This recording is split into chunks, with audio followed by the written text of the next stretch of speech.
There's a state of emergency over more electricity blackouts. And here is the fix. Now, the Sunshine State of California has been having blackout periods where millions of residents have gone extended hours without electricity, and it's only getting worse, causing Governor Gavin Newsom to declare a state of emergency, suspending energy directives and bringing on emergency powers to help the state through this period. Now, these power outages happening in California and other states and even other countries are not because we don't know how to create enough electricity, but rather because of the policies that have been put in place to actually reduce the supply available. But in this video, I'm going to break down some new laws and initiatives that have been put into place that can solve this problem, allowing us to create enough electricity within their clean guidelines and mandates and give us as investors a nice return as we ride this trend. So let's go. All right, we are talking today about what we can do to ride the trend as investors as energy blackouts are happening all over the country and the world, and what we can do about this. Now, if you have been watching my channel for some time, you know I've covered these topics a few times. As a matter of fact, this video right here, warning that it's coming, was put out about a year ago. I talked about the rolling blackouts of California. I said, warning, it's coming, because it wasn't just isolated to California. What was coming for the rest of the country and the rest of the world. Of course, over the last year now, we've seen that happen. I'll go ahead and link the video up here if you want to go back and watch it. But we've seen it happen. We've seen massive blackouts happen in Texas. I'm sure you're aware of that. But we're also seeing them happen in other countries. Germany's facing large power outages, etc. And the reason why these blackouts are happening and even getting worse is because this is policy. All right? This is all being done by policy. We know how to make electricity. We've been making electricity for over 100 years. Making electricity is very easy. I can just plug a generator in my house. I can run a solar panel, whatever, right? We can make electricity. The reason why we're not able to get enough power is because of policy. Policies, regulations, laws that have been put into place, and that's how I predicted it, because I saw the policies they're passing, all right? And what policies are we talking about? Well, they're setting decarbonization goals. So they want to reduce the amount of carbon, CO2 in the atmosphere. And because of that, in order to do that, we have to shut down power plants. Yeah, shut down power plants. Specifically, they want to shut down coal, natural gas, and even in California, they had shut down some nuclear plants. Now, that seems like a good goal, I guess. I'm not going to get into the specifics of CO2. I'm sure you can leave me a comment and let me know what you think about reducing the CO2 in the atmosphere. But they have decided to shut down coal and natural gas, which is where we get electricity from, and some nuclear, to go to renewables. Okay, sure. But the problem is, we don't have the renewables. So what we find ourselves with is not enough energy. But that's okay. There's big laws that have just changed, and we're going to talk about that. Now, this has led to, in the state of California, the current governor, who's facing recall in about 2 weeks at the time of this recording, is facing a recall. The people in California are fed up. They're tired of not having electricity. They're tired of having the highest homelessness rate, a bankrupt nation, horrible schools, the highest taxes, highest gases, etc. But right now, he has declared a state of emergency. Now, it seems like in the United States, everything's a state of emergency right now. We have emergency over everything because they think it gives them executive orders, powers, etc. And so, there's a problem with the blackouts, of course, going into a recall. If the power goes out right at the time that the recall is happening, he doesn't have a good chance of surviving that. What we've seen, though, is blackouts happening all over California. We've seen that the California energy prices are 8 times higher than the U.S. 8 times higher than the U.S. It's insane. We can see a chart right here that kind of gives us an example. So here's 2011, this is 2020 right here. And we can see California energy prices here starting at about 13, 14 cents and have gone higher. Now, in the summertime, the way the California billing works is that it's tiered. So the more you use, the more you pay. At the top tier, we're paying more than 40 cents per kilowatt hour, which is insane. Many areas of the country are 5 cents. 40 cents per kilowatt hour. And you can see the rest of the world, the rest of the country has basically tracked flat. This is the rest of the country minus California. All right, now what we can see is that in this in this emergency order, what they're doing, the state of California wants to build temporary gas plants. So we shut down the natural gas plants to move to renewables. But the problem is we don't have the renewables. So we just find ourselves without power. So what they want to do is now they'll build temporary gas plants to avoid the blackouts. We can see here that the governor, as I said, declared a state of emergency for the grid last month. The California state has been aggressively weaning its power off of fossil fuels, aggressively meaning they shut it down without replacing it. What they thought the state could do is that we could just get electricity from neighbor states like Nevada and Arizona when we need it. Problem is, when we need it, they also need it, and they don't want to sell it to us. And anyway, what difference does it make if the California has met their goals of not using energy from fossil fuel, but we get energy from our next door neighbors off fossil fuel? Does it really make a difference? Or is it just all accounting tricks, right? I think you're getting it. All right, California, it says they want to procure 5 temporary gas fuel generators. So build giant diesel generators, 5 of them, that can produce enough electricity. Of course, that is not efficient, not anywhere near as clean as it would be if it was coming from natural gas. California Governor Newsom declared a state of emergency, concerned about the supply shortage, of course. He says, they're concerned about summer evenings when solar production wanes. That's a key piece. When solar production wanes. Oh, you mean solar doesn't produce electricity all the time? How are we supposed to get electricity when there's no solar? When it wanes. It also temporarily lifted air quality rules. It's the rules they put in place that force them to shut down the plants. So they're going to temporarily lift them so we can start producing the energy again. I think you're getting the idea. They replaced the energy, the fossil fuels, with what I like to call unreliables.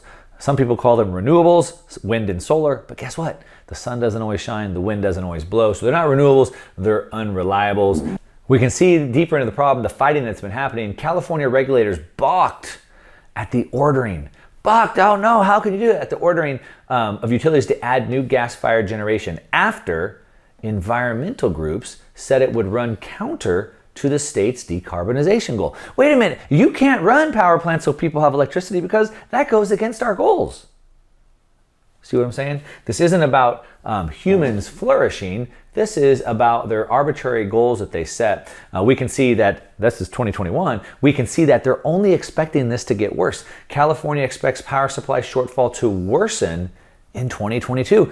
They're not even expecting it to get better. They're expecting it to actually get worse. And again, how do they know that? It's because of their policies. Now, we can go on here. It says California has the world's most aggressive environmental policies. The most aggressive, meaning we're okay for people to die of heat stroke and not have electricity because we can meet our goals, but we'll just use the other states to get electricity from, something like that. They plan to fill the gap in part by allowing industrial energy users to run on diesel generators, which are way worse than running natural gas, to offset additional emissions. Oh, and then they want to offset additional emissions through investments in air quality improvements. So we're going to have additional CO2 from the diesel. So what we'll do is we'll take some of our money we don't have because we're bankrupt, and we'll invest into some clean air initiatives, and that somehow will offset it, apparently. California's predicament demonstrates the challenges electricity grids face by moving away from natural gas. Yeah, like not having enough electricity, while incorporating large amounts of wind and solar energy that only run when the wind is blowing or the sun is shining. It's a problem. Now, you may not be the governor, he may not be as smart as him, but we know that the wind doesn't always blow, the sun doesn't always shine. As I said, California has a goal of sourcing 60% of its power from renewable sources by 2030. Well, that's great, but they're not here yet, which is why we have that problem. And then nationally, this is the piece that we need to know as investors. This is where the trend starts. Nationally, the President Joe Biden aims to decarbonize the entire U.S. power sector by 2035. Key point, by 2035, decarbonize the entire energy sector, the entire country. Utilities have said that that goal may not be achievable without big breakthroughs in clean technology. Let's talk about what those big breakthroughs are going to be. All right, now, to get a better understanding of this, let's take an example or examination at the difference between Germany and France. All right, so 2 countries over in Europe near each other. And Germany is also having problems with blackouts. They're also not able to provide enough electricity to their citizens. Any idea why? Because they've also adopted the same policies. What they've done is they've shut down all their nuclear plants, all their fossil fuel plants in order to go to renewables, but they have the same problems. They don't have enough power, so they're risking blackouts. Also, their prices have gone up by 60% just this year alone in 2021. We can see a chart. This is German electricity. It's 1.6 times higher than it is over in nearby France. Why is France so much cheaper and why don't they have any? Oh, it's because they're running nuclear while Germany's running unreliables. Germany's 10 times more emissions per unit of electricity at 1/6 the cost. So in addition to spending more money because now they're on unreliables, they're also actually producing more carbon. So we can see here how dirty was French and German electricity production in 2018. This is a comparison of hourly specific carbon intensities. So down here we can see how flat France was, and we can see Germany is all over the board. 540 terawatts of electricity, 500 grams of CO2. Here we have the same 547 terawatts at only 51 grams. So instead of 500 grams, only 51 grams of CO2. So not only is Germany paying 60% more, not only are they running out of electricity, they're actually producing more carbon in the meantime. Of course, Merkel in Germany admits now that they got it wrong. So let's keep digging in. Let's see about this. So what we want is we want to find this balance. We need to find a balance of power.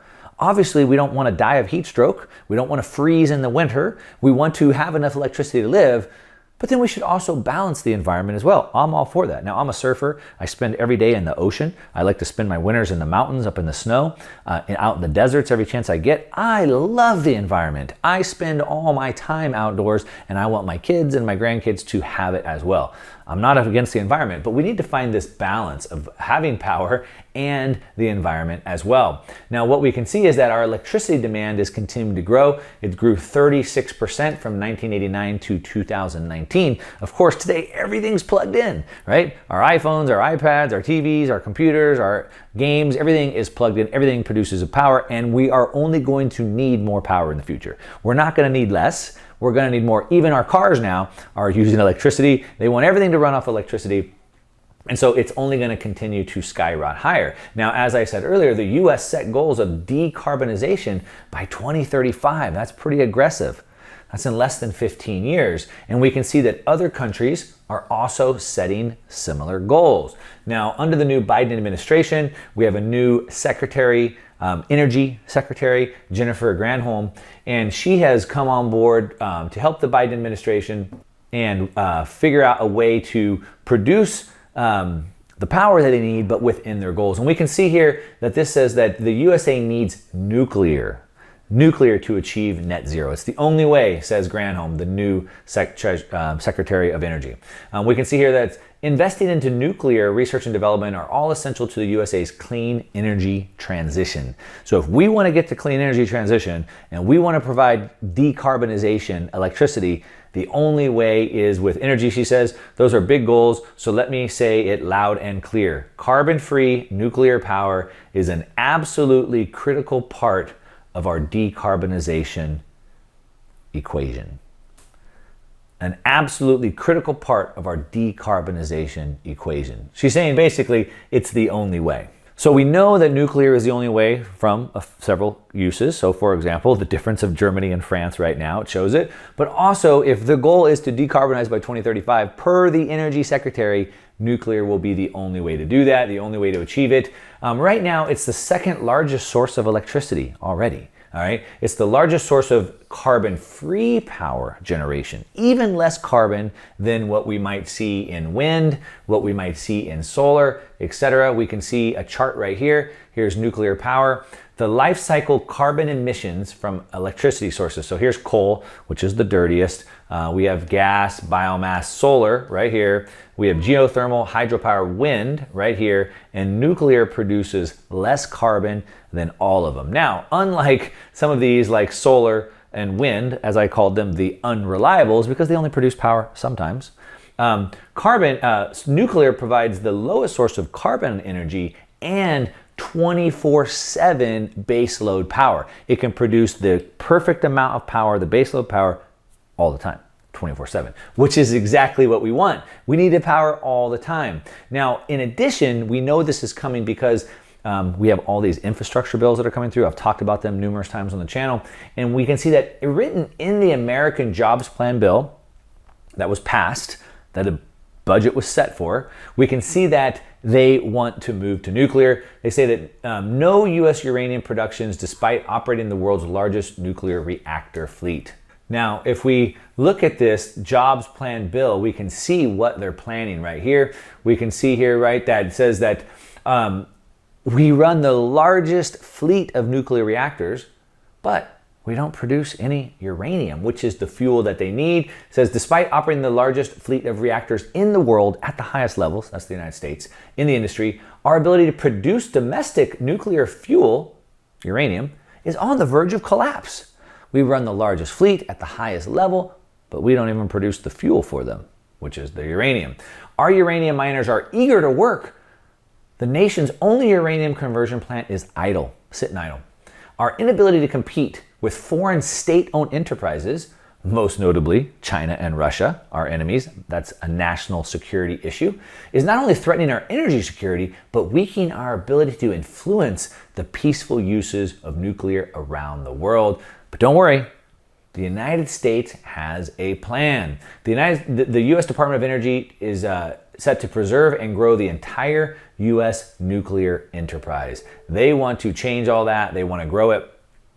Now, we have the largest fleet of nuclear reactors run at the highest level, but we don't produce any. But per the Jobs Plan, U.S. nuclear has to buy from U.S. sourced material. But we don't really have any U.S. sourced material. And that is the opportunity. There's only a very few choices to get the fuel, the uranium, from U.S. source producers.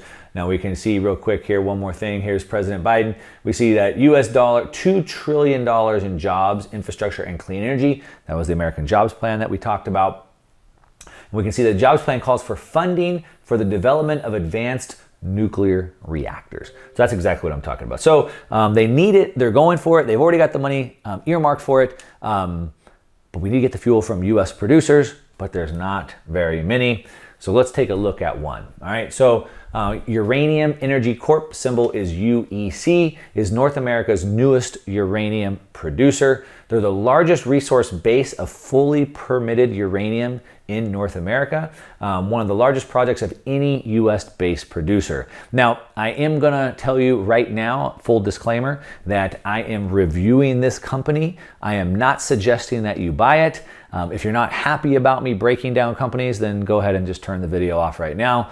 And I apologize for wasting your time. But this is a huge opportunity. I am not suggesting you buy this company, but it is a big trend that you should be looking at. I'm gonna use this as an example. Hopefully it helps you in searching for other plays that you might think be beneficial for your own portfolio. So that being said, Uranium Energy Corp, UEC, is North America's largest uranium producer in the United States. And as I just showed you, they have $2 trillion in the Jobs Act to scale this up, and they can only buy fuel from US producers. Your choices are limited. Now, in the US infrastructure bill, or the U.S. infrastructure that they have already right now in the United States, they have resource and permit friendly states. So obviously, as you might know, there's lots of states that are not very friendly to mining, and then there's some that are. So they're in Texas, which is their big area, Texas, and also in Wyoming. Two states that are very, very friendly, easy to work with, very rich in natural resources. They have this huge Hobson processing plant, 2 million pounds a year they can process through their Hobson plant. And they can also process another 2 million tons per year through their Wyoming Reno Creek capacity. So they can go really big right off the bat. They are ready to provide all the uranium that the government may need. Now, they also have facilities up in Canada. They also have facilities down in Texas and Wyoming, as I talked about, and then they also have one down in South America, down in Paraguay. But for right now, we're focusing on the North American ones because, as we said, in the Jobs Plan, they need to be buying fuel, uranium, from U.S. producers. Now, If you watch my videos for any time, you know I always talk about success leaves clues. And so what I want to do is if I'm going to invest into a deal, I don't want to be the smartest person in the deal. I follow the team because the team has success and it shortens my gap. I was on a call earlier with another company and I said, well, who are the investors? Who's already involved? And if I know some of those people involved, it helps me shorten that gap up. And so I like to follow success. Now, Amir Adnani, he's the CEO and founder, but he's also the chairman of Gold Mining Inc. So he's a resource investor. He's had massive success in getting natural resources to market. We also have Spencer Abraham. He's a previous US Senator and previous Secretary of Energy. So if you understand how the way politics works, people go from private sector to politics, back and forth like a revolving door to help get these projects through. So the previous Secretary of Energy is a pretty big deal. We have Scott Melby. He's a senior roles at Cameco and Kazatomprom. Those are both massive uranium plays, some of the biggest in the world. So we can see Amir, Spencer, and Scott Melby, 36 years of experience in senior roles at Cameco, Uranium One, and Kazatomprom. So those are big, big companies in the space. So we can say that they have massive experience. One other notable thing is that they're the team that owns the stock. First off, the top shareholders are the team itself, which is good. I want to see their skin in the game. But more importantly, who are the other investors? You may recognize these names. BlackRock. Have you ever heard of them? Oh, the ones that are buying up everything, the largest asset manager in the world. Oh, maybe you heard of Vanguard. Maybe you've heard of State Street. If you haven't, then I don't know where you've been living. These are the largest asset managers in the country. And so they are in on this deal. That gives me courage to jump in on things like that when they have a good team. Now, this is a long-term trend, all right? Like I said, the goal is by 2035 to decarbonize the United States. I don't think it's realistic. I don't think we're going to get there, but either way, they're going to try, and the rest of the world is also doing this. Now, they have no choice but to go to nuclear. As I showed you, the Secretary of the Department of Energy said the only way we'll do this is with nuclear. We're going to have to do it because it's the cleanest. It's the cleanest energy we have. I showed you that compared to other sources. It also, a lot of people think it's dangerous, but if you go back and look at the worst nuclear reactor incidents like Fukushima, hardly anybody died there. Of course, we can go back to the famous Chernobyl incident, and I think less than 200 people died there. And as a matter of fact, we can see that nuclear has the lowest energy accident fatalities. So coal has killed that many, oil's killed this many, natural gas, and we can see nuclear has been very, very safe. We can also see that it's the most reliable energy source. So we can see 92% right here. Of course, wind and solar are at the very bottom of this, which is why I call them unreliables. Of course, if we're gonna need electricity, we're gonna want power all the time.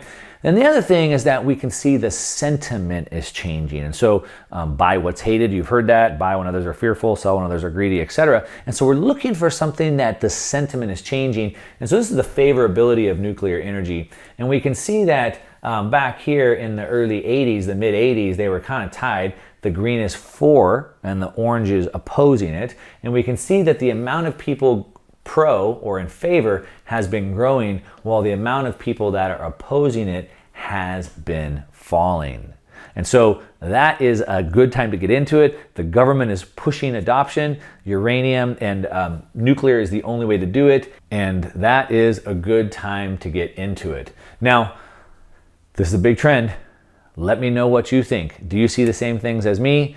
Do you think that uranium could be a good long-term play? Leave me a comment and let me know what you think. Of course, as always, I'm working hard to bring this research to you. Give me a thumbs up on this video if you like it, if you appreciate it. If you don't, whatever reason, give me a thumbs down. That's okay. But at least leave me a comment and let me know why. All right, that's what I got for you today. To your success, I'm out.